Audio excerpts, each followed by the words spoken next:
আলহামদুলিল্লাহ। দেখতে দেখতে চোখের পলকেই ফুরিয়ে গেল রহমত, মাগফিরাত আর নাজাতের মাস মাহে রমজান। বুকের ভেতরটা আজ বড্ড হাহাকার করছে।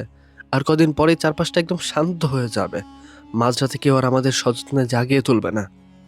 মসজিদের মাইক থেকে সেই চেনা মায়াবী কণ্ঠস্বর ভেসে আসবে না, প্রিয় এলাকাবাসী উঠুন, সেহরির মাত্র আর কয়েক মিনিট বাকি। ঘুম জড়ানো চোখে জেগে ওঠা, পরিবারের সবার সাথে বসে সেহরি খাওয়া, এই মাধুর্যগুলো আমরা আগামী একটা দীর্ঘ বছর মিস করতে চলেছি। শুধুই স্মৃতি হয়ে থাকবে। একজন মুমিনের জন্য রমজান চলে যাওয়ার এই কষ্টটা সত্যি বুক ফাটিয়ে দেওয়ার মতো। চোখ দিয়ে যেন অঝরে পানি চলে আসে এই ভেবে, হায়, জীবনে আর কোনোদিন এই বরকতময় মাসটা নসিব হবে কিনা। কার ডাক আগে আসবে, আগামী রমজানের নাকি মৃত্যুর?